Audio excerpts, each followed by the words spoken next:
Jeremy. Today is day 168 of reading. Today we're reading Harry Potter and the Prisoner of Azkaban.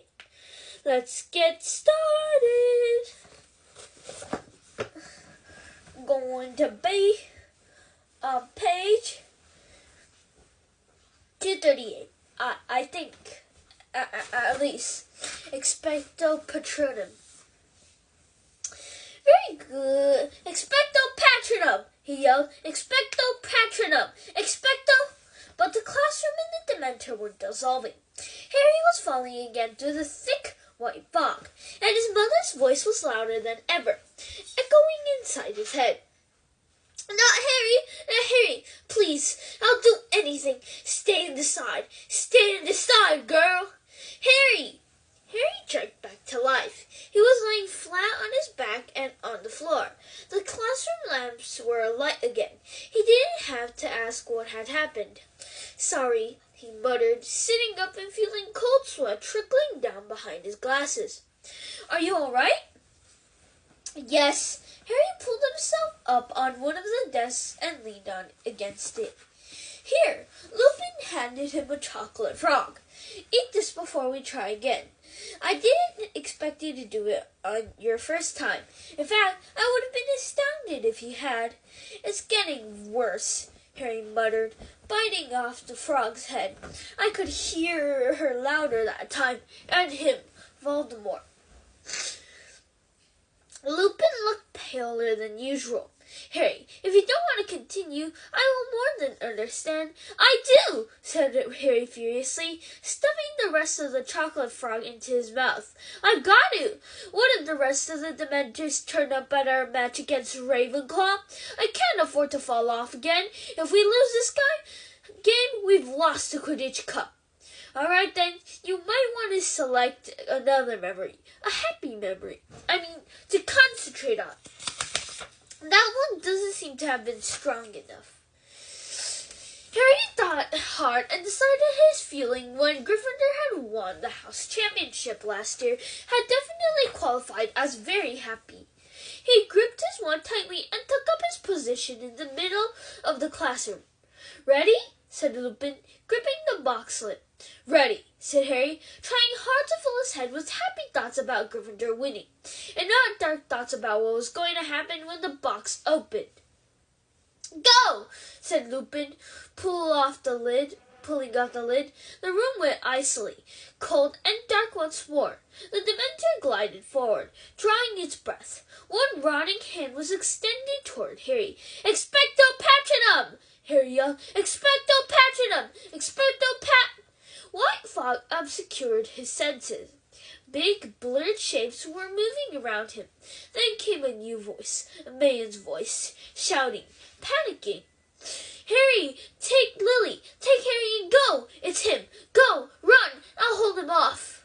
The sounds of someone stumbling from a room, a door bursting open, a cackle of high-pitched laughter. Harry! Harry, wake up!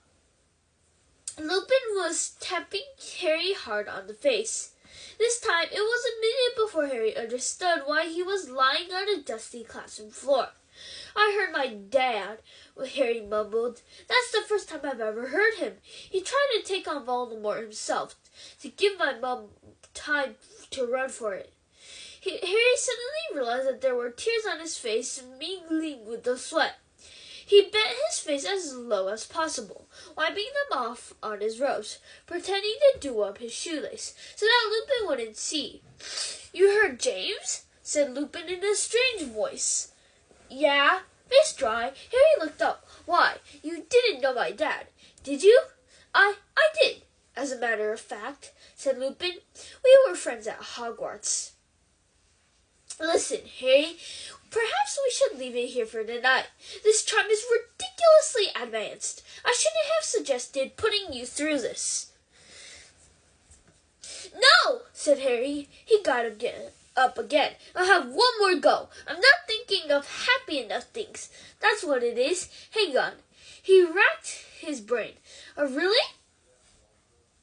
really happy memory, one that he could turn into good, strong Patronus. The moment when he first found out he was a wizard and would be leaving the Dursleys for Hogwarts.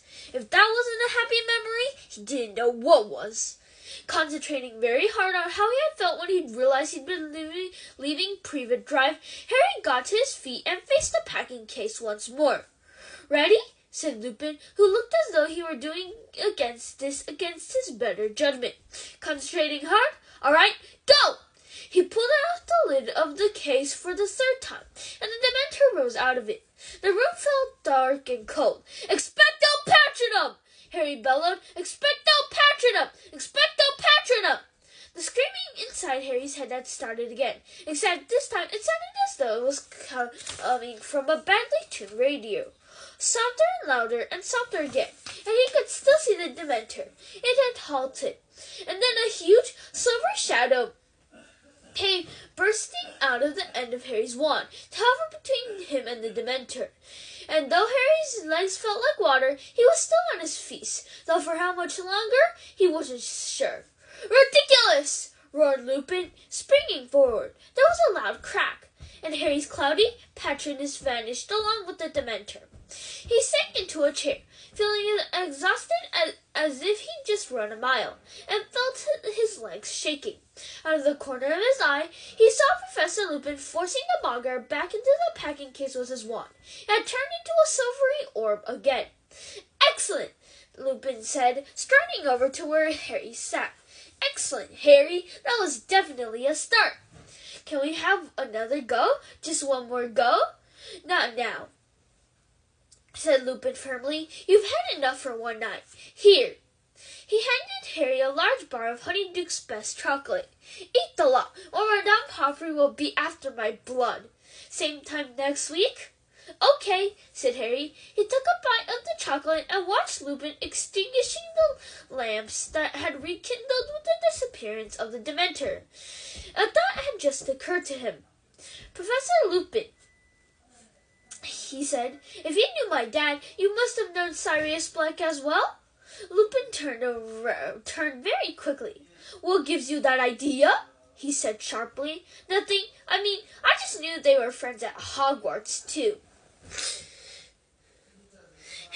Lupin's face relaxed. "Yes, I knew him," he said shortly. "Or I thought I did. You'd better be off, Harry. It's getting late." Harry left the classroom, walking along the corridors and around a corner, then took a detour behind his suit of armor and sank down on his plane to finish his chocolate, wishing he hadn't mentioned Black, as Lupin was obviously not keen on the subject. Then Harry's thoughts wandered back to his mother and father. He felt drained and strangely empty, even though he was so full of chocolate.